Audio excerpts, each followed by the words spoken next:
Tonight, when you sleep, you're going to dream. In the morning, you're going to forget. But why? Everything in a dream feels real, almost more real than real life. You wake up, and for a moment, you remember fragments. A face, a hallway, a feeling you can't quite name. Then 30 minutes pass, and it's gone. Not faded, gone like a hand wiped a whiteboard clean inside your skull. This happens almost every single night of your life. You dream for 1 to 2 hours, in 4 or 5 separate episodes, and you remember almost none of it. Not because dreams are unimportant, not because your brain is broken. Your brain is built on purpose to forget them. Most dreaming happens during REM sleep, the stage where your eyes dart back and forth under closed lids, and your brain becomes almost as electrically active as when you're awake. Scientists call it paradoxical sleep, because your brain looks awake while your body is completely paralyzed. A chemical signal shuts off your muscles so you can't act out what's happening in your head, leaving you a fully conscious mind trapped in a body that cannot move.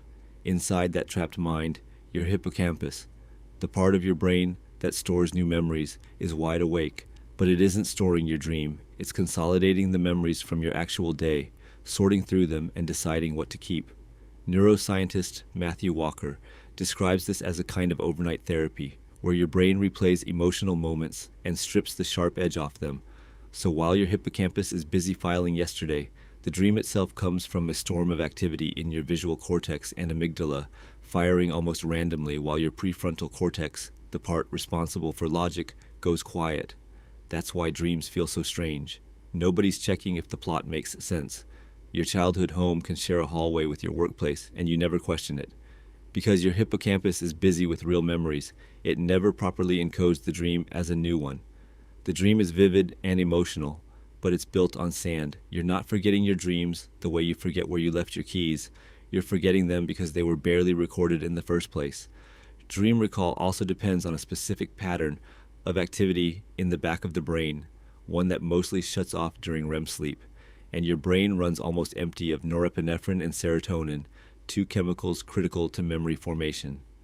Dreaming happens in a state that is chemically incapable of writing anything down properly, so you wake up and for a few seconds, the dream is still there. This is the window.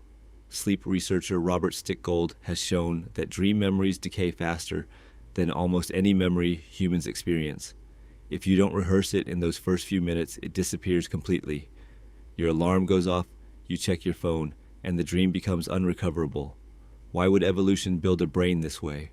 One theory is that forgetting is the feature, not the flaw. If you remembered every dream in full detail, your brain would struggle to separate dream memories from real ones, and confusing the two could be dangerous. So, your brain built a wall between dreaming and reality, and forgetting is what keeps that wall standing. There's another idea. What if the value of a dream isn't in remembering it, but simply in having it?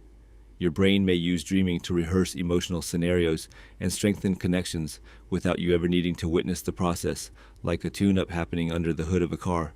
Everyone dreams, every night. The difference isn't whether you dream, it's whether you wake up at the right moment, in the right brain state, to catch it before it dissolves.